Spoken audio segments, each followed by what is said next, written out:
నీతి ధర్మశాస్త్ర సంబంధమైన క్రియల మూలముగా రాదు, కానీ సత్క్రియల వలన వస్తుంది. మారు మనసుకు తగిన క్రియల వలన వస్తుంది. ఇప్పుడు మీకు అర్థమైపోయిందా? క్రియలు ఉండాలా వద్దా? ఏ క్రియలు ఉండాలి, ఏ క్రియలు ఉండకూడదు? ఈ తేడా తెలియక చాలా మంది క్రియలు లేకుండా నీతిమంతుడు అవ్వచ్చు అన్నాడు, కానీ మొత్తం సత్క్రియలు కూడా వదిలేశారు. మొత్తం సత్క్రియలు వదిలేశారు. ఎందుకు? క్రియలు లేకుండా నీతిమంతులు అవుతున్నారుగా. క్రియలు లేకుండా, ఏ క్రియలు లేకుండా నీతిమంతులు అవుతున్నారు?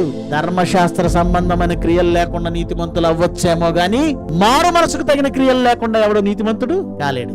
సత్క్రియలు లేకుండా ఎవడో నీతిమంతుడు కాలేడు. విశ్వాసమునకు తగిన క్రియలు లేకుండా ఎవడో నీతిమంతుడు కాలేడు. మరి క్లారిటీ ఉండాలి కదండి. అందుకే దేవుని ఎదుట సిగ్గుపడనక్కర్లేని పనివానిగా సత్యవాక్యమును సరిగా ఉపదేశించుట, అంటే కింద పుట్టినోట్లు ఏమిచ్చాడు? సరిగా విభజించాలి.